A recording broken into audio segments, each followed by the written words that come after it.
Chères toutes, chers tous, je me réjouis d'ouvrir cette 12e édition du forum Réseau et carrière au féminin. Vous le savez, la place des femmes dans les secteurs techniques, scientifiques ou bien encore d'ingénierie me tient particulièrement à cœur. Aussi, je suis on ne peut plus heureuse que continuent de se développer ces types d'initiatives, bref, des initiatives comme celle-ci.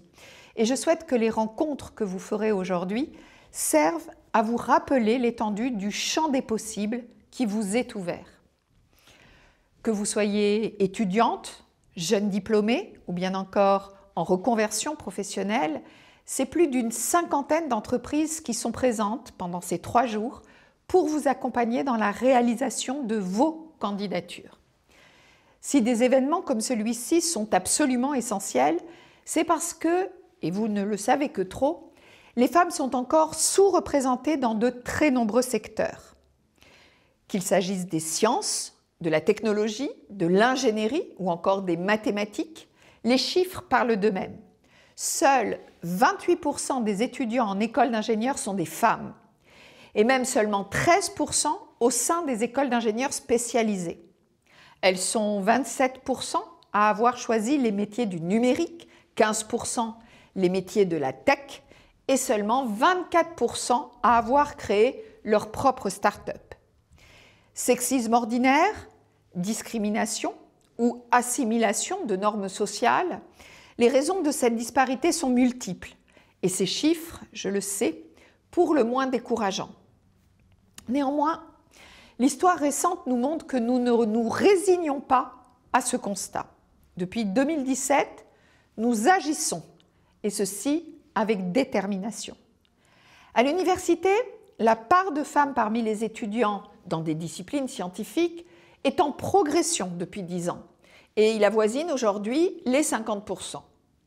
Il en va de même du pourcentage de femmes diplômées d'un titre d'ingénieur qui est en légère hausse et qui atteint les 29% à l'aube de l'année 2024. Cette progression continue de se traduire par une politique volontariste et des programmes ambitieux comme Tech pour toutes, annoncés par la Première ministre Elisabeth Borne en juin 2023 et qui prévoit d'accompagner, à horizon 2026, 10 000 jeunes femmes qui souhaitent commencer ou poursuivre des études supérieures dans le numérique. Cette progression, nous la devons aussi à de nombreuses associations, dont certaines bénéficient d'ailleurs du soutien du ministère et qui œuvrent au quotidien et sur tous les territoires à promouvoir la parité au sein de ces carrières spécifiques.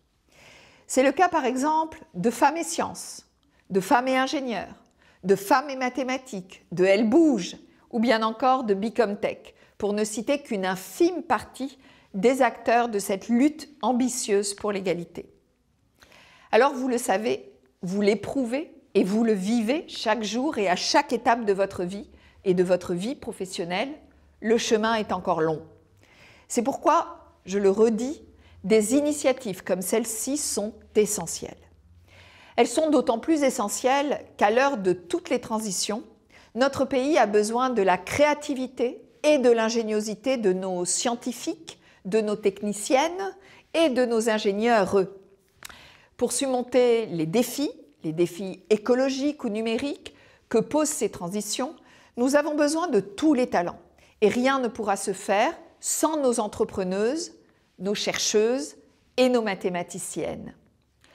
Aussi, c'est moins contre des normes qu'il nous faut lutter que contre des représentations et des récits qui assignent à des métiers un genre, là où il n'y a que des compétences et des ambitions.